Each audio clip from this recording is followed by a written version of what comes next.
প্রকৃতির অপার বিস্ময় আর মানব সভ্যতার অজানা রহস্য। Nazca lines. পেরুর শুষ্ক মরুভূমির বুকে হাজার বছরের পুরনো এই বিশাল আকৃতির চিত্রগুলো যেন কারো বার্তা বা হয়তো মহাজাগতিক কোনো যোগাযোগের চিহ্ন। আজ আমরা জানব কে এঁকেছিল এই বিশাল রেখাগুলো, কেন, আর কি রহস্য লুকিয়ে আছে এই রেখার নিচে।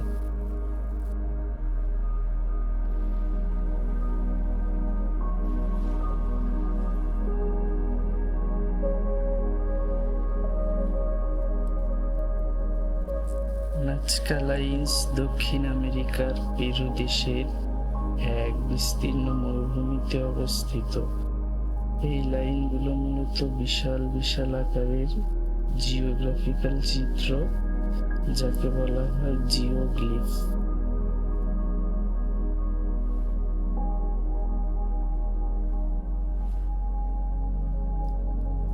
নাজকা মরুভূমি অবস্থিত আন্দিজ পর্বতমালার পাদদেশে, সমুদ্রপৃষ্ঠ থেকে প্রায় 1500 থেকে 4000 ফুট উঁচুতে। এই অঞ্চলটিকে প্যাম্পা কলোরাডা বা লাল সমভূমি বলা হয়। এখানে ছড়িয়ে রয়েছে হাজার হাজার সোজা রেখা, জ্যামিতিক আকার এবং বিশাল প্রাণীর বিশাল বিশাল ছবি।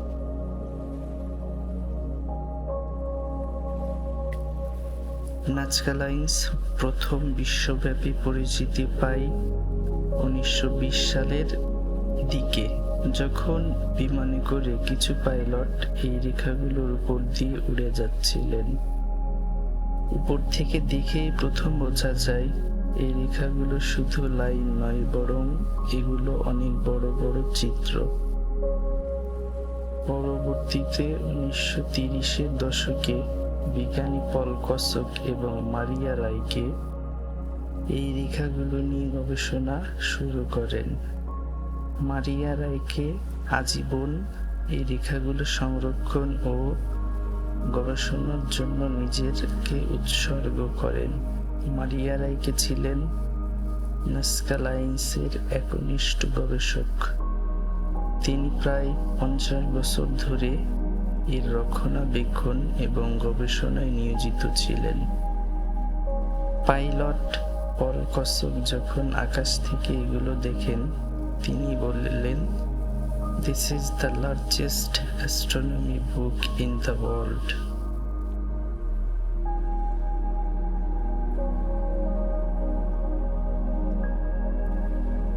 কে বা কারা এবং কেন এগুলো তৈরি করেছিল, এটা এখন পর্যন্ত রহস্যই রয়ে গিয়েছে।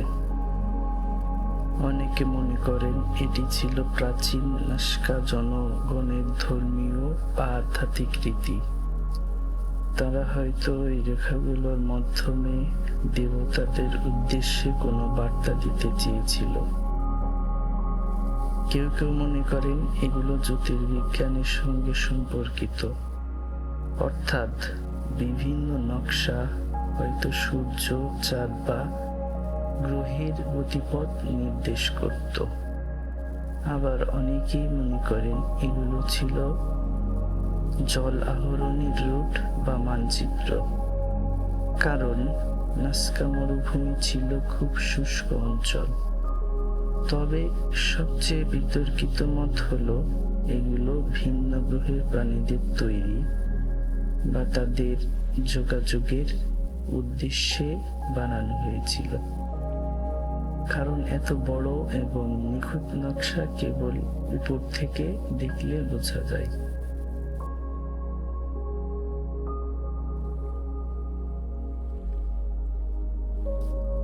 নাজকা লাইন্স প্রায় 80 কিলোমিটার দীর্ঘ এলাকায় বিস্তৃত।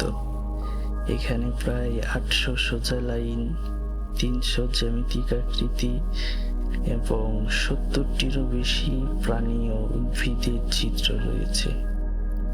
কিছু জনপ্রিয় চিত্র হলো হামিং বার্ড, যেটি প্রায় 300 ফুট লম্বা, স্পাইডারম্যান, বানর, কুকুর, মানুষের মতো মাথাওয়ালা চিত্র, এমনকি কিছু চিত্র রয়েছে যেগুলো একেবারে আধুনিক ইউএফও বা অ্যাস্ট্রোনটের মতো দেখতে। স্বাভাবিকভাবে প্রশ্ন ওঠে, প্রাচীন মানুষ কিভাবে এত নিখুঁত, দীর্ঘ এবং সমান রেখা টেনে বানালো? গবেষকরা বলেন তারা সহজ যন্ত্র ব্যবহার করে কাজ করেছিল, যেমন দড়ি ও কাঠের কুঠি, পরিমাপের দক্ষতা,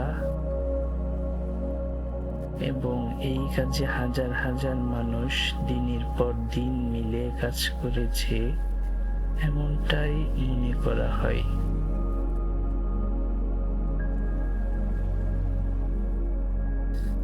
নাজকা লাইন্স বানানোর জন্য নাজকা সভ্যতার মানুষ কিভাবে কাজ করেছে তা আজও এক রহস্য। তবে বিজ্ঞানীরা ধারণা করেন তারা উপরের লাল কাকড় সরিয়ে ফেলে নিচের সাদা মাটি বের করে রেখাগুলো তৈরি করেছিল। এই গাছ তারা গাছের ডাঁটা, কাঠের খুঁটি আর দড়ি ব্যবহার করে গুপ্ত বলে মনে করা হয়।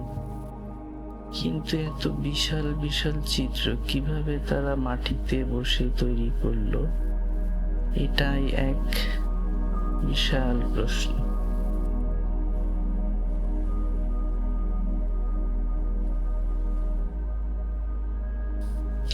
চলুন এবার নাজকা লাইন সম্পর্কে কিছু প্রচলিত তত্ত্ব রয়েছে, এগুলো জেনে নেওয়া যাক।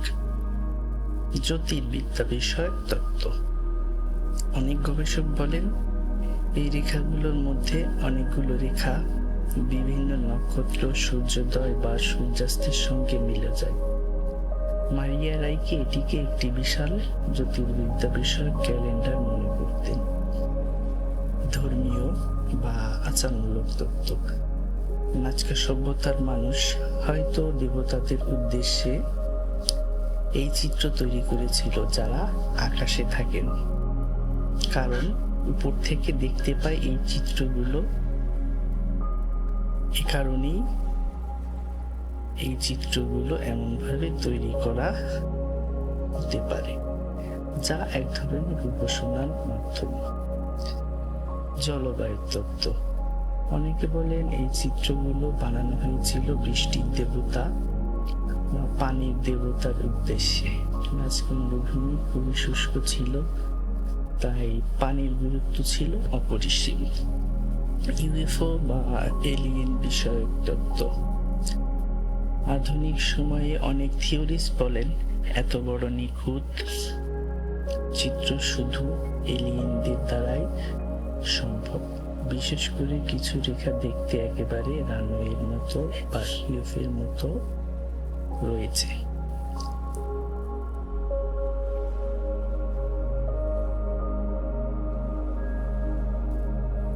নাজকা লাইন্স এখন ইউনেস্কো ওয়ার্ল্ড হেরিটেজ সাইটের অন্তর্ভুক্ত, কিন্তু আধুনিক যানবাহন, চোরাকারবারি বা নির্মাণ প্রকল্পের কারণে এগুলোর ক্ষয়ক্ষতি হচ্ছে।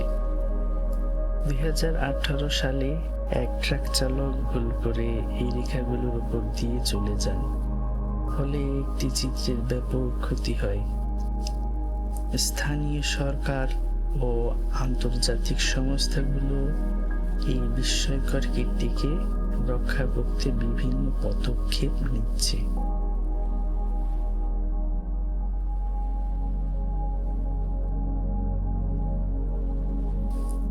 নাজকা লাইন্স যারা তৈরি করেছে তারা নাজকা সভ্যতার মানুষ।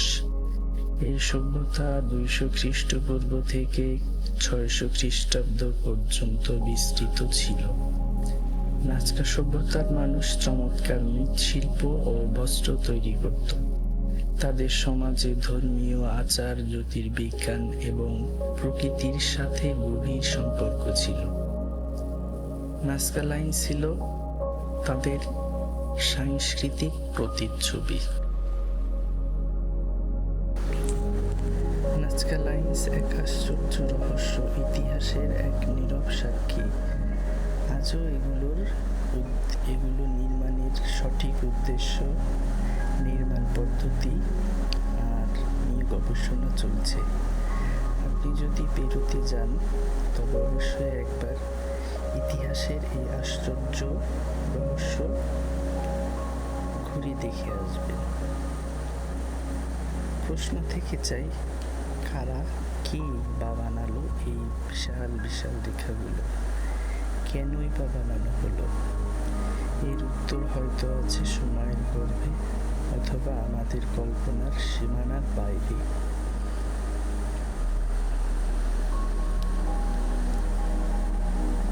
ধন্যবাদ আমাদের সঙ্গে থাকার জন্য।